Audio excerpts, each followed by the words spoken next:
Bienvenidos a El Debate. Si miras un monoplaza de Fórmula 1 hoy, lo lógico es pensar que la fibra de carbono decide quién gana, ¿no? Claro, totalmente. Ves esos alerones masivos, los conductos súper esculpidos. Exacto. Asumes que esa estructura física contra el viento es, digamos, la que dicta los tiempos. Pero, en la clasificación para la carrera sprint del Gran Premio de Miami 2026, vimos algo muy distinto. Sí, fue una locura. La diferencia entre una vuelta perfecta y el colapso absoluto de un equipo campeón no se podía ver, no se podía tocar, ni probar en un túnel de viento. Viajaba de forma invisible a través de cables de alta tensión. O sea, hoy tenemos un cambio de paradigma brutal en la parrilla. Lando Norris acaba de conseguir la mini-pole, rompiendo un dominio que parecía absoluto por parte de Mercedes esta temporada. Y bueno, no está solo. No, para nada. O sea, la sorpresa es generalizada en todo el pit lane. Tenemos un orden de salida que, sinceramente, nadie previó. Nadie. Norris y Oscar Piastri de McLaren arriba, intercalados con Kimi Antonelli de Mercedes, quien la verdad milagrosamente rescató un segundo lugar. Luego tenemos a Charles Leclerc de Ferrari en el cuarto, a Max Verstappen resurgiendo en el quinto con Red Bull. Ajá. Y la gran caída. Y la gran caída. Los supuestos intocables de la temporada, George Russell y Lewis Hamilton, cayendo al sexto y séptimo lugar. Y esa es exactamente la fractura que vamos a analizar hoy. La pregunta central es bastante clara. ¿Este dramático cambio en la jerarquía de la parrilla es el resultado de una revolución aerodinámica clásica? O sea, fundamentada en paquetes de actualización físicos masivos. O la otra cara de la moneda. Exacto. ¿O es una consecuencia directa de la maestría o el fracaso absoluto, digamos, en la gestión de las nuevas y complejas regulaciones de energía eléctrica de 2026? Que son un dolor de cabeza. Tremendo. Pero mi postura es directa. Yo estoy convencido de que la fibra de carbono no miente. Este cambio de poder es un triunfo indiscutible del desarrollo aerodinámico. Difiero bastante ahí. Es que quienes apostaron por rediseños físicos agresivos fueron premiados en Miami. A ver, McLaren trajo 7 elementos nuevos al MSL40. Ferrari introdujo 11 elementos, 11 en el SF26. Sí, los vi. La correlación en el túnel de viento de McLaren ha sido impecable. Y Mercedes pecó de complacencia al traer apenas un ajuste menor en el alerón trasero. La aerodinámica sigue siendo el pilar fundacional del rendimiento sin duda. Estás evaluando el problema de hoy con el Manual de Física de 2023, sinceramente. ¿Ah, sí? Sí, porque yo estoy súper convencida de que esta supuesta revolución aerodinámica que vemos en la parrilla es en gran medida una ilusión óptica. ¡Wow! Una ilusión. Sí, una ilusión aerodinámica. Las verdaderas diferencias en los deltas de tiempo en Miami no se construyeron en el ápice de las curvas. Se construyeron en la gestión invisible de la telemetría, el uso extremo del superclipping y las estrategias de despliegue de energía. O sea, ¿me vas a decir que el aire no importa? El flujo de aire sobre la carrocería importa, por supuesto, pero la gestión electrónica y térmica de los motores y baterías fue el verdadero verdugo de Mercedes hoy. Me parece una lectura un poco superficial ignorar la monumental cantidad de piezas que trajeron los equipos que dominaron hoy. O sea, aterricemos esto en la pista. McLaren no trajo un simple ajuste estético. No, trajeron medio coche nuevo. Medio coche, exacto. Rediseñaron por completo la geometría de la suspensión delantera. Introdujeron un fondo plano con canales Venturi muchísimo más agresivos. Modificaron los pontones para mejorar el flujo hacia la parte trasera. Y encima reesculpieron la tapa del motor. Ajá. Son 7 alteraciones de muchísimo peso. Ferrari hizo lo mismo con 11 componentes, destacando un difusor radical. Cuando vemos que el Ferrari y el McLaren tienen un paso por curva infinitamente superior al Mercedes, la conclusión es física. Pero es que ahí... Espera, déjame terminar el punto. Mercedes se durmió en los laureles asumiendo que su paquete base era suficiente. La falta de carga aerodinámica los dejó sin velocidad mínima en curva. O sea, si no tienes agarre mecánico, la energía eléctrica no tiene por dónde transmitirse al suelo. Así de simple. A ver, el agarre mecánico es necesario, nadie lo niega. Pero atribuirle la caída de Mercedes a un déficit puramente aerodinámico es, francamente, ignorar lo que la telemetría nos está gritando en la cara. ¿Qué dice la telemetría según tú? La caída de Mercedes no ocurrió porque de repente sus ingenieros se olvidaran de cómo diseñar un fondo plano eficiente. Ocurrió porque las reglas de 2026 cambiaron por completo cómo y cuándo puedes usar la potencia híbrida. Ok, hablemos de la regla entonces. Hablemos del primer sector de Miami. La FIA limitó la entrega eléctrica en ese parcial a 250 kilowatts en lugar de los 350 kilowatts del resto del circuito. Sí, lo bajaron 100 kilowatts. Exacto. Y esto creó un rompecabezas matemático tremendo. ¿Gastas la energía para salir rápido de las curvas lentas o la guardas para sobreescribir el mapa en la recta? Mercedes no sufrió por falta de carga. Sufrió por una pésima lectura en los mapas de entrega de potencia y por ser víctimas del clipping térmico al final de las rectas. Espera. Para no perdernos en la jerga de ingeniería, revisemos exactamente qué hicieron los pilotos en ese primer sector, porque ahí es donde tu teoría del rompecabezas electrónico choca de frente con la realidad del chasis. A ver, explícame tu realidad del chasis. Lando Norris y Charles Leclerc exprimieron al máximo esos 250 kilowatts. Querían tracción inmediata en esas curvas lentas. Y Kimi Antonelli, el único Mercedes que sobrevivió en la primera fila, hizo exactamente lo opuesto. Exactamente, guardo energía. Guardó energía. Decidió no usar su asignación completa en esas curvas reviradas. Y eso, fíjate, prueba mi punto a la perfección. ¿Cómo va a probar tu punto? Porque Antonelli salió de las curvas del primer sector con un déficit de 4 décimas frente a Norris. 4 décimas es muchísimo. Es un abismo en clasificación. Exacto. Y si miras eso solo con ojos de ingeniero aerodinámico, parece un error garrafal, o sea, falta de carga pura y dura. Pero ¿qué hizo Antonelli al llegar a la contrarrecta? Pues aceleró. Descargó todo ese arsenal eléctrico que había almacenado. Pudo sostener los 350 kilovatios máximos durante casi 3 segundos más que McLaren. Le descontó 2 décimas de golpe a Norris en pura aceleración de línea recta. Sí, el delta se cerró rapidísimo. Esa no es una victoria del túnel de viento, para nada. Es una victoria del software, del mapeo y francamente de la paciencia del piloto de no vaciar la batería antes de tiempo. Bueno, el problema de mirar solo el despliegue en línea recta es que olvidas qué mantiene al coche pegado al piso en primer lugar. O sea, los alerones.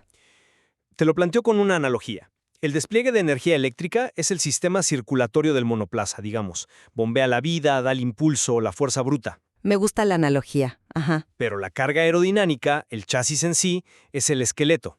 Sin una estructura sólida, como la que McLaren rediseñó, no importa cuánta sangre circule por tus venas, te vas a desintegrar al intentar tomar una curva de alta velocidad. O derrapar. Exacto. Y la misma telemetría que tú citas demuestra que, a igualdad de revoluciones del motor térmico y a igualdad de entrega de potencia eléctrica en las zonas de tracción, el chasis de Ferrari superó netamente al de Mercedes. O sea, el SF26 soportó mayores fuerzas laterales sin chistar. Tu analogía del esqueleto y el sistema circulatorio es súper útil, la verdad. Pero vamos a llevarla hasta sus últimas consecuencias, para entender qué le pasó realmente a George Russell hoy. A ver, Russell clasificó sexto. Sí, y Russell intentó copiar la estrategia de Antonelli. Guardó energía al principio, pero luego aplicó un super clipping masivo. Que es legal bajo el nuevo reglamento. Es legal, pero arriesgado. O sea, hizo una interrupción brutal de la entrega, seguida de una regeneración y un despliegue ultraviolento en la frenada de la curva 11 y luego en la 17. Pero, espera un segundo. Russell estaba marcando sectores en púrpura en ese momento. ¿Cómo puedes decir que su estrategia electrónica fue un error si los tiempos en pantalla demostraban que literalmente estaba alcanzando a Norris? Porque estás mirando el cronómetro de un microsector y no la física del neumático. O sea, estás viendo el árbol y no el bosque. ¿El neumático? Sí. Cuando Russell liberó toda esa energía de golpe, el motor eléctrico entregó un torque instantáneo masivo, casi como encender un interruptor de luz. Ese torrente repentino de fuerza venció por completo la capacidad de agarre del neumático blando trasero. Bueno, patinó un poco. No fue un poco. El caucho comenzó a sufrir un microdeslizamiento constante contra el asfalto. Esa fricción generó un pico térmico masivo. ¿Y qué pasó al llegar a la zona lenta de las curvas 13 a 15? Perdió el coche. El neumático estaba completamente frito por fuera. El coche deslizó y perdió más de 1,5 décimas en 3 curvas minúsculas. Usando tu propia analogía, fíjate, el esqueleto del Mercedes estaba intacto, pero el sistema circulatorio bombeó tanta presión de golpe que reventó las articulaciones, que son los neumáticos. Ok, lo sobrecalentó. El error no fue mecánico, fue un exceso de ambición eléctrica que rompió la ventana térmica de la goma. Así de sencillo. A ver, eso explica la caída de rendimiento de un piloto que deliberadamente estresó el sistema hasta romperlo. Pero si el castigo por un error de gestión eléctrica es tan severo como dices en el caso de Mercedes, eso debería verse en coches que sí tienen un paquete aerodinámico muy superior este fin de semana, ¿no? Y se ve, de hecho. Pues pasemos al caso de Charles Leclerc en su vuelta rápida de la SQ3. Estaba dominando la sesión, venía volando y de repente un deslizamiento abrupto en la zona revirada. Ajá, el famoso latigazo trasero. Pierde la parte trasera, tiene que contravolantear agresivamente y la vuelta se arruina. Para mí, un sobreviraje es un sobreviraje. Pierdes tracción y pierdes la inercia. Eso demuestra que la aerodinámica agresiva de Ferrari todavía hace al coche demasiado nervioso al límite. Es un problema de alerones y suspensión. Y ahí es donde discrepo radicalmente contigo. Porque otra vez, sigues evaluando el error de un piloto con la física de 2023. ¿Por qué de 2023? Un derrape es un derrape en cualquier época. Hace un par de años sí. Un pequeño sobreviraje como el de Leclerc te costaba exclusivamente la tracción de esa curva específica. Perdías, qué sé yo, 1/10, te estabilizabas y seguías empujando. En 2026, el castigo físico de un error mecánico viaja en el tiempo a lo largo de la vuelta. Espera, aclavemos ese concepto, porque suena a ciencia ficción. ¿A qué te refieres con que el castigo viaja en el tiempo? Suena raro, pero es real. Me refiero a cómo funciona el ciclo de regeneración ahora. En 2026, el MGUK está programado algorítmicamente para regenerar energía en momentos muy específicos del circuito, asumiendo un ángulo de volante y una rotación perfectas. Ok, asume que el piloto hace la trazada ideal. Exacto. Cuando Leclerc derrapó, el control de tracción intervino y cortó abruptamente la rotación. Eso interrumpió la fase de recarga de la batería. Y no solo eso, lo obligó a consumir energía adicional solo para estabilizar el coche y no irse contra el muro. Sí, tuvo que pisar a fondo para corregir. El error en sí, o sea, el derrape físico, le costó esa décima inicial que tú mencionas. Pero al alterar su ciclo de recarga, llegó a la recta principal 10 segundos después, con un déficit de 20 kilovatios respecto al modelo ideal. ¡Ah! Se quedó sin batería en plena recta. Literalmente. No tenía munición para defenderse del cronómetro en la zona rápida. Ese desliz terminó costándole entre 3 y 4 décimas totales en la vuelta. El cronómetro ya no te penaliza en la curva, te ejecuta en la recta. Es la arquitectura del software eléctrico dictando sentencias sobre un simple error de volante. Wow, ok.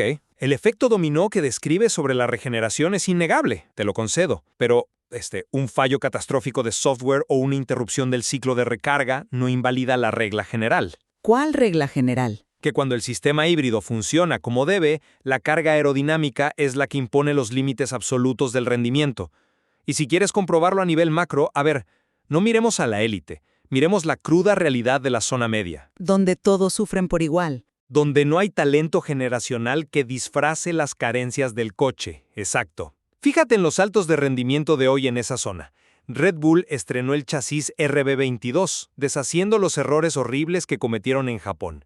Y Verstappen logró meterse quinto con un coche que hace un mes era inconducible. Sí, el Red Bull mejoró muchísimo físicamente. Cadillac, un equipo novato de fondo de parrilla, introdujo 9 piezas aerodinámicas nuevas y Pérez casi se mete en la SQ2. ¿Y qué le pasó al único equipo que decidió ignorar el túnel de viento este fin de semana? Ah, ¿te refieres a Aston Martin? Exactamente. Aston Martin es la prueba de fuego de mi argumento. Fueron el único garaje de toda la parrilla que no presentó ninguna mejora en la carrocería. Cero. Cero fibra nueva, es verdad. Se limitaron a introducir ajustes de fiabilidad en la unidad de potencia Honda y a aligerar algunos componentes internos del tren motriz, o sea, cosas invisibles. Si la gestión eléctrica y térmica que tanto defiendes fuera el verdadero diferenciador en 2026, esos ajustes de Honda habrían mantenido a Aston Martin a flote en una pista tan exigente como Miami. Ya veo por dónde vas. ¿Y cuál fue la recompensa por confiar solo en lo eléctrico? Alonso 21º, Stroll 22º. Un desastre absoluto. Las cámaras a bordo los mostraban luchando contra vibraciones incontrolables. Su hundimiento prueba que, sin evolución aerodinámica visible y palpable, estás muerto en el agua, sin importar qué tan inteligente sea tu software. A ver, acepto tu punto sobre Aston Martin. Es innegable que pecaron de conservadores en extremo, y ver a Alonso rebotando en cada bordillo da hasta lástima. Demuestra que un chasis desfasado te va a castigar sin piedad. Y les costó carísimo. Sí, si no actualizas el suelo bajo estas regulaciones, la falta de apoyo te entierra en la tabla. Pero usar a Aston Martin como regla general es omitir convenientemente la otra cara de la moneda en la zona media. A ver, ilumíname. Si me das a Aston Martin, yo te respondo con Williams y con Alpine. Ahí es donde la tecnología electrónica desmiente por completo a tu resina y a tu carbono. Empezamos con Carlos Sainz en el Williams. Ok, que traían mejoras. Ese equipo trajo el FW48 con un paquete aerodinámico masivo. Fondos planos nuevos, pontones rediseñados, o sea, una revolución física equivalente a la de McLaren. El coche, en teoría, tenía la carga para entrar a la SQ3 cómodamente, sentado. Y la realidad fue que Alex Albon, con ese mismo coche, clasificó 19º, mientras Sainz apenas logró arrastrarse al 15º puesto. Sigue siendo una eliminación dolorosa en las primeras rondas, a pesar de tanta plata invertida. Dolorosa, sí. Pero analicemos por qué Sainz quedó 15º. Por falta de ritmo. No fue por falta de apoyo aerodinámico. La telemetría de esa vuelta es desoladora. Sainz sufrió un fallo de código en el sistema de Mercedes que administra su tren motriz. Ah, un problema de motor. De software. Desde la salida de la curva 8, que es una curva de aceleración altísima, hasta la brutal frenada de la curva 11, el Williams no le entregó ni un solo kilovatio de energía eléctrica. Cero. Se quedó empujando con pura combustión interna contra monoplazas híbridos de nueva generación. ¡Wow! Eso es criminal. Es el equivalente a correr una maratón respirando por una pajita. Perdió 2 décimas enteras en un solo sector por culpa de un fallo de software. Los millones de dólares invertidos en ese nuevo fondo plano no sirvieron de absolutamente nada, porque el cerebro electrónico del coche lo traicionó. Bueno, entiendo la frustración, y sí, pobre Sainz. Pero estás usando una avería técnica extrema para probar un punto sobre el rendimiento nominal, digamos. O sea, toda tecnología falla, eso es un hecho. Pero falla lo electrónico antes que el chasis. Pero cuando la electrónica funciona correctamente en ambos lados del garaje, la eficiencia aerodinámica sigue siendo el factor que decanta la balanza. ¿Qué pasó con Alpine? Prometiste que también iban a validar tu punto. El caso de Alpine es el ejemplo perfecto de esto, y no involucra ninguna avería. Cero. Trajeron un alerón trasero radicalmente distinto, una pieza que, en las simulaciones de la fábrica de Enston, garantizaba al menos 3 décimas de mejora pura por vuelta. 3 décimas es la diferencia entre pasar el corte o irte a casa. Exacto. Pero por problemas de manufactura solo tenían una unidad disponible en Miami y se la instalaron, obviamente, a Pierre Gasly. Franco Colapinto tuvo que salir a clasificar con la especificación aerodinámica de la carrera pasada. Con el esqueleto viejo, volviendo a tu analogía. Correcto. Lo mandaron a la pista con una desventaja mecánica medible y comprobable frente a su propio compañero de equipo. O sea, estaba en clara desventaja. Y frente a toda lógica aerodinámica que tú defiendes, ¿cuál fue el resultado? Colapinto se metió cómodamente en la SQ3 y clasificó 8º. Destruyó los tiempos de Gasly en la primera y segunda ronda, y lo hizo sin esa mejora de 3 décimas en la parte trasera. Fue una vuelta espectacular. Si la carga aerodinámica es el rey absoluto como dices, Gasly debió haberlo superado fácilmente. ¿Cómo logró Colapinto revertir una inferioridad física tan evidente? Pues, seguramente encontró un balance mecánico mejor adaptado a su estilo de conducción en las prácticas libres. O sea, a veces la pieza nueva tarda en optimizarse. No fue solo balance mecánico, fue una comprensión casi alienígena de los mapas eléctricos en el simulador. Fíjate, Colapinto entendió que no tenía la carga en la parte trasera para traccionar fuerte a la salida de las curvas lentas, así que configuró una entrega de torque mucho más suave en la fase inicial del acelerador. Para no quemar la llanta. Exacto. Evitando saturar los neumáticos traseros y desplazó el despliegue de energía agresivo hacia el final de las rectas. Adaptó su mente y el software del coche para simular el agarre mecánico que le faltaba físicamente. Simuló carga con entrega de potencia. Interesante. Anuló por completo la ventaja del carbono de Gasly con pura calibración electrónica. Así de brutal. A ver, Atribuirle ese resultado exclusivamente al mapeo es restarle muchísimo mérito al chasis base de Alpine. Colapinto hizo magia hoy, te lo concedo, demostró una madurez tremenda. Pero, si el esqueleto del Alpine fuera tan deficiente aerodinámicamente como el de Aston Martin, por ejemplo, Bueno, sí, Aston Martin fue terrible. ningún mapa de motor, por más refinado que fuera, habría evitado que Colapinto se saliera de la pista en las curvas de alta velocidad del primer sector. La plataforma física tuvo que darle la confianza base para poder jugar con esos ajustes electrónicos. Oye, no le resto mérito al chasis. Pero el chasis era el mismo para ambos, con Gasly teniendo teóricamente el mejor alerón. La variable que los separó fue el cerebro, tanto el del piloto como el del sistema híbrido.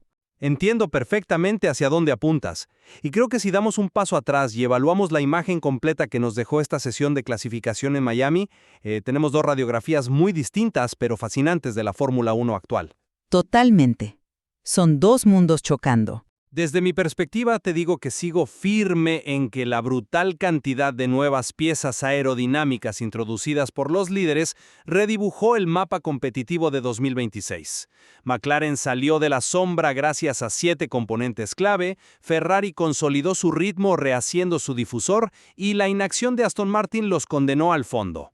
Para mí, la correlación de datos, la eficiencia aerodinámica y la capacidad física de empujar el coche contra el asfalto siguen siendo la fundación innegociable de este deporte.